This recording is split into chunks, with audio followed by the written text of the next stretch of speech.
to life 時間はそんなにないぜそれが Starts away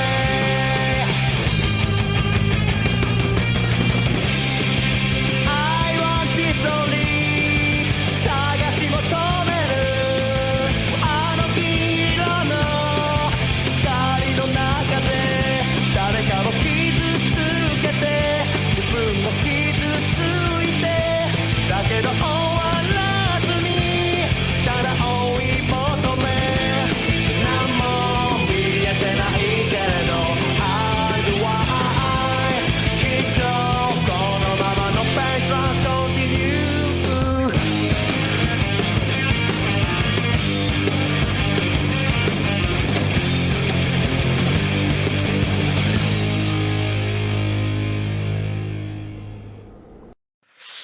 Bien le bonsoir mes amis, c'est Sendo, j'espère que vous allez bien.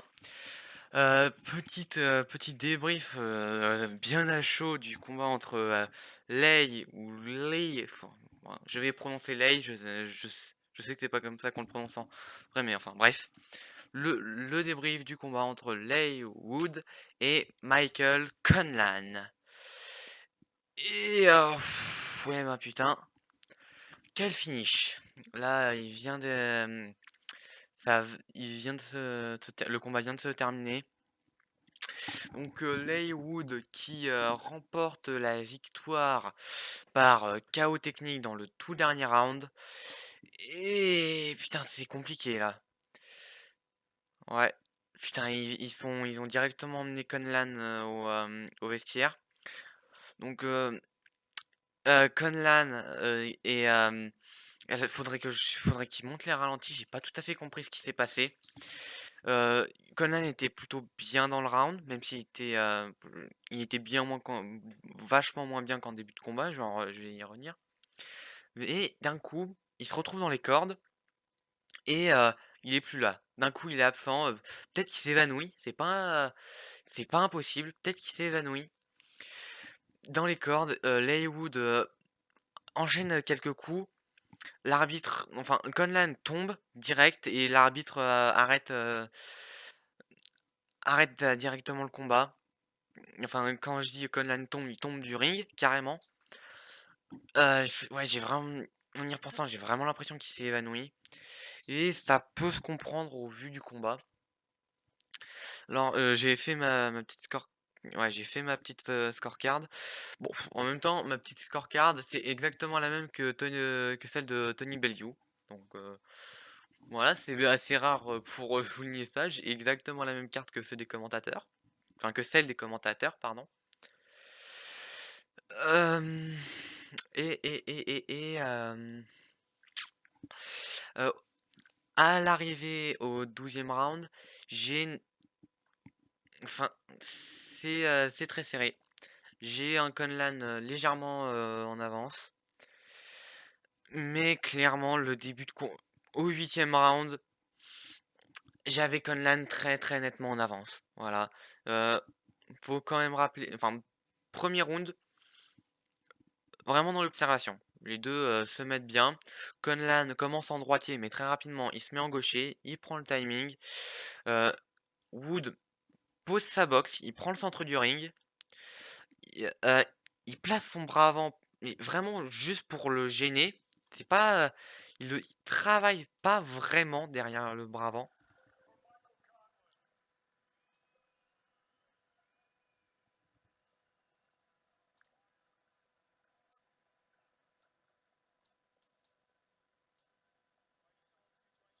Ouais. Ouais, donc ça a l'air quand même assez grave ce qui arrive à Conlan. J'espère qu'il aura pas trop de, enfin j'espère qu'il aura pas trop de séquelles. Enfin bref, je disais, donc premier round où les deux posent leur box. Conlan démarre en droitier et passe très vite en gaucher. Il se déplace. Et Leigh Wood qui met la pression, qui se sert de son bras avant, mais vraiment pour gêner. Pour, il se sert pas vraiment en jab ni en crochet. C'est pas vraiment la préparation d'attaque, c'est vraiment juste pour gêner son adversaire. Et qu'il essaye directement d'aller au corps avec sa droite en première intention. Donc c'est pas forcément ce qu'il y a de mieux en termes. Enfin, c'est une tactique comme une autre, je vais pas juger. Et directement, dès le premier round, sur la cloche, heu, Conlan qui travaillait très bien avec son jab, enfin jab déjà, il avait un bien meilleur jab alors que, Wood d'ordinaire est un très bon jabber. Mais jab, il avait pris l'habitude d'envoyer son bras arrière au corps. Là, un peu de la même façon que Kiko Martinez l'avait fait, face à Kid Galahad, en novembre dernier. Heu, au lieu d'envoyer le direct au corps, il le remonte direct à la face. Il cueille, Wood. Wood va directement au tapis et ça se voit qu'il est pas bien. Ça se voit clairement qu'il est pas bien. 2e round, Conlan commence le round en furie. Il y va à fond. Mais il reste très concentré. Il met un sacré bouillon, à Wood, mais Wood arrive à encaisser. Franchement, alors, c'est pas un immense encaisseur, c'est pas un énorme puncher, pardon, c'est pas un énorme puncher, Conlan, mais ça se voit que, que Wood a quand même un menton. Parce que ce qui se prend dans le 2e round, c'est quand même assez violent. Donc il se prend énormément de coups nets, mais à partir de la fin du round 2, petit à petit, vraiment petit à petit, ça va step by step, il revient dans le combat. Il revient dans le combat, petit à petit, il se sert mieux de son bras avant. Ah, alors que Wood, attends. Bon bref, ça c'est pas très important. Hem, enfin si, bref. Alors que, qu'est-ce que je disais? Donc fin du 2e round, Wood sert petit à petit mieux de son bras avant. Donc en jab, parfois en crochet, même il variera vraiment le bras. Ses attaques du bras vont qu'après le 8e round. Et ça va mettre du temps, mais petit à petit, il va réussir à placer des combos parce que Wood est un boxeur quand même très explosif. Mais voilà, petit à petit, il construit son combat très difficilement parce que Conlan sur les premiers rounds, il est vraiment largement au-dessus. Il est bien plus à l'aise. Dans l'avant-combat, j'avais la sensation d'un Wood heu, qui avait la pression, mais qui n'avait pas, qui était pas nerveux. Conlan, je le sentais véritablement nerveux, mais au final, celui qui s'est avéré le plus calme dans le plus gros du combat, c'était Conlan, ça c'est sûr. Et Conlan qui était bien, enfin bien, peut-être pas bien, mais quand même supérieur techniquement, qui était plus vrai, enfin voilà, qui était plus à l'aise que dans le combat, simplement. Qui restait majoritairement gaucher, même s'il avait quelques, séries en droitier. Et contrôler le combat de par son jab, qui dans le clinch travaillait vraiment bien au corps. Alors, et il donnait des coups très précis et parfois assez spectaculaires. Enfin, souvent c'est spectaculaire, assez marquant, des coups très très nets, mais que Wood parvenait très très bien à encaisser. Donc vraiment impressionnant. Euh, et comme ça, bon voilà, les 8 premiers rounds pour faire simple, majoritairement dominés par Conlan. Et mais il y a quand même eu quelque chose, c'est le travail au corps de Wood. Et enfin, je sais pas si je l'ai dit, mais dès le début du combat, on sentait une vraie différence de puissance entre les 2. Donc Conlan n'est pas un énorme puncher, ça se sentait, même s'il était très précis et vraiment impactant, mais Wood, ça se sent que c'est quand même un sacré cogneur. C'est pas forcément un immense puncher, mais c'est un mec qui fait mal sur beaucoup de ses coups. Et le travail au corps, c'est vraiment ce qui a payé. Parce que les 2 essayaient vraiment de ça travailler au corps, mais au final, c'est vraiment la puissance de Wood qui a fait la différence et qui, sur la fin du combat, a bien plus marqué, Conlan que Wood. À l'entrée du 10e round, je me disais: «Bon, Wood, c'est le moment ou jamais. Si t'arrives pas à avoir si t'arrives pas à l'envoyer au tapis ou vraiment l'impacter, c'est que tu y arriveras pas». Et il l'a pas envoyé au tapis, ça reviendra au round suivant, mais il l'impacte. Il y a 2 moments dans le round où il le met dans les cordes, il le coince dans les cordes et il lui envoie de sacrées séries. Conlan essaye d'esquiver et de parer aussi bien qu'il le peut, mais il se les prend et surtout les coups au corps qui impactent et Conlan a pas vraiment de solution pour parer ça. Mmh, donc Wood qui apparaît très, très bien sur ce 10e round et je me dis: «Peut y avoir un petit espoir. Peut-être un petit un KO technique, au 12e. Mmh, pourquoi pas?» Bon, au final, c'est ce qui est arrivé. Mais à l'entrée du 11e round, je me suis dit exactement le contraire. On voit, Conlan qui revient, qui donne les coups les plus nets, qui est plus actif, qui est bien plus précis et je me dis: «Ouais, non, c'est bon, Conlan va gagner au point». Mais eh ben, Wood va réussir à envoyer Conlan au sol sur la fin du round et je me suis dit: «Ouais, non, c'est un slip, en fait, c'est pas un knockdown». Bon, sur le ralenti, on aurait pu compter slip, mais c'est quand il tombe sur un déséquilibre, mais qui est quand même lié à un coup, en fait, Conlan se déplace latéralement pendant un échange et Wood, à ce moment-là, envoie un crochet du gauche pendant qu'il se replace, donc ça crée un déséquilibre et Conlan tombe. Enfin, donc voilà, c'est pas un vrai knockdown comme celui qu'a subi Wood, au premier round.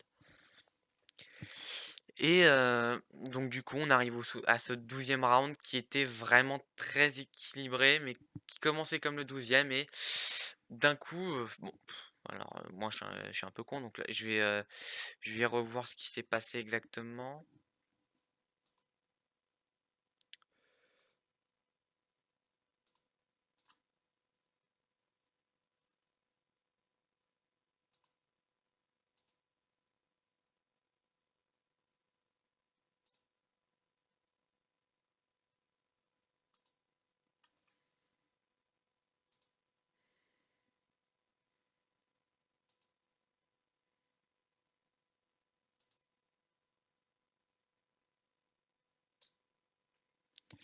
Donc là, ils s'échangent, gros échange de coups au centre du ring.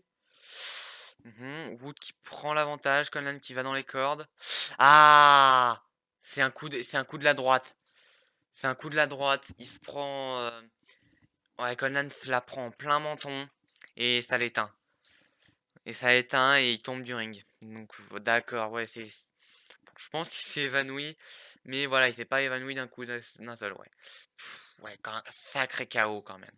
Putain, ah ouais, je l'avais pas vu, ouais, je l'avais pas bien vu. Sacré coup de la droite et qui est un Conan, voilà. Quand même, c'est pas rassurant par rapport à Leywood. Alors, j'étais pour Leywood, clairement, hein.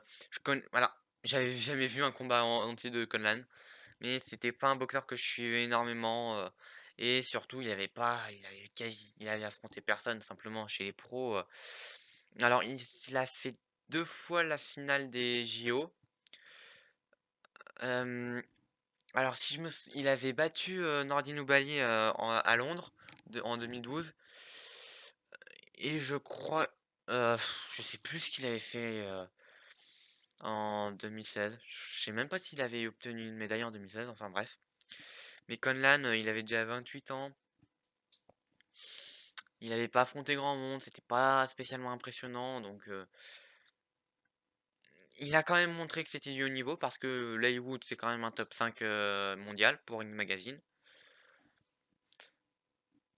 Donc quand même, belle victoire de Wood. Je je pense je pense qu'il a pas enfin, ouais, je pense que s'il était aussi mal, je pense que déjà, il y avait un peu l'enjeu, c'était sa première défense de titre parce que, pour rappel, c'était le championnat du monde WBA. Bon, oui, c'est un sacré bordel avec la WBA, il y a encore Leo Santa Cruz, bref, sacré bordel, mais pour moi, le champion WBA, c'est Wood, et c'était sa première défense de titre. Je me dis: «Est-ce qu'il a pas, assez boxé sur fin 2021?» Parce que pour rappel, il avait fait un combat en février, 2021 où il avait repris le titre britannique et il avait récupéré ce titre WBA face à Kang Xu en août. Est-ce qu'il aurait pas dû combattre en décembre? Pourquoi pas dans la soirée, où, Kid Galahad a perdu son titre? Enfin, quoique c'était pas décembre, c'était novembre, mais quoique, ouais, ça serait revenu au même, surtout que Galahad avait combattu une semaine après, Wood, donc c'était à peu près dans le même intervalle. Bref, je pense qu'il aurait dû passer, sa première défense de titre, fin d'année 2021 avant de s'attaquer à Conlan. Bon, bah, après, bien sûr, face à un challenger légitime, de la fédé. Enfin, là, je suis en train de m'éparpiller un peu dans tous les sens, mais bon, enfin, il aurait pu prendre un Anselmo Moreno, par exemple. Enfin, bref, c'est pas très important. Il n'empêche que Wood conserve son titre WBA, première défense de titre par un beau combat quand même. Même si c'était un combat quand même vachement corps à corps, beaucoup dans le clinch. Les deux se sont très très bien servis de leur tête, hein, putain, quand tu vois la tête de Wood, ça se voit que ça a pas été du tout, et ça a pas été un combat facile du tout. Mais voilà, ça annonce encore des belles choses pour la catégorie des poids plumes, qui est une catégorie que j'aime énormément. Je pense aussi que enfin, Conlan, c'était pas le meilleur match-up pour Wood. Wood, c'est quand même un mec qui est plus à l'aise quand les mecs lui mettent la pression. Un Josh Warrington ou un Kiko Martinez, ça va être, je pense que ça va être moins dur pour lui qu'un Conlan. Ça va être des combats durs parce que je pense que c'est aussi un autre niveau que Conlan. Mais je pense que dans la physionomie de combat, ça va être moins dur. Enfin bref. Après, pour le reste de la KT, quand je dis ça, je pense à Emmanuel Navarrete et Marc Maxayo. Je pense que ça, c'est hors de portée pour Wood. Je pense que c'est clairement notre niveau. Mais bon, je pense qu'il peut quand même faire encore de très beaux combats dans cette magnifique catégorie que sont les poids plumes. Bon, ben voilà, c'est tout ce que j'avais à dire sur cette affiche. Alors, petit mot concernant la sous-carte, j'ai regardé d'un œil le retour de Terry Harper. Chez les légers, ça me paraît pas être exceptionnel, voilà. Elle s'est quand même pris un gros KO face à Alicia Baumgartner. Putain, j'ai du mal à prononcer ce nom. Combat pas très convaincant. Face à quand même un grand nom des femmes, hein. Faut pas oublier, mais j'ai oublié le nom de son adversaire, mais elle a régné pendant très très longtemps chez les super légers, il me semble. Il me semble que ouais, elle a régné pendant très longtemps sur les super légers, mais elle a quand même subi pas mal de défaites en carrière ces dernières années. Mais ouais, c'est pas un combat rassurant pour Terry Harper, je pense. Et surtout, ce qu'il a mis KO face à The Bomb. Putain, la droite qu'il a mis KO, elle se l'est reprise plusieurs fois face à ce soir, hein, Terry Harper. Elle est pas tombée KO parce que son adversaire, c'était pas la puncheuse qui était The Bomb, mais quand même. Et en fait, pour aller un peu dans l'analyse, c'est que elle lance un jab, mais il est pas très explosif, pas très rapide, et elle le ramène pas suffisamment vite au menton. Du coup, pour la droite, là, il y a bah, pour ceux qui connaissent, vous voyez le contre de Miya Taichiro dans Hippo? Attends, caricature. Enfin bref, pour faire la caricature, c'est ça, voilà. Donc voilà, c'est tout ce que j'ai à dire sur cette soirée. Bon, belle soirée à l'anglaise avec une magnifique ambiance. Donc, je vais sortir cette vidéo très très vite. Ce soir, 18h, j'ai déjà prévu la première, mon top 10 all time. Enfin, la première partie de mon top 10 all time avec le Capitaine Crochet et avec Vincent l'historien. J'ai hâte de vous montrer ça. Ça a été un super moment et j'en remercie le Capitaine et Vincent. Donc, première, donc ça veut dire, il y a le chat. Je vous attends. Voilà, tous ceux qui regardent cette vidéo, et même les 80 abonnés à Sendo Pacquiao, je vous ordonne, allez sur cette vidéo et spammez-moi le chat et les pouces bleus. S'il vous plaît, bombardez-moi tout ça. Franchement, ça me ferait super plaisir. Enfin voilà, c'est tout ce que je... Enfin voilà. Bon. Ben, portez-vous bien et moi je vous dis à très bientôt et salut!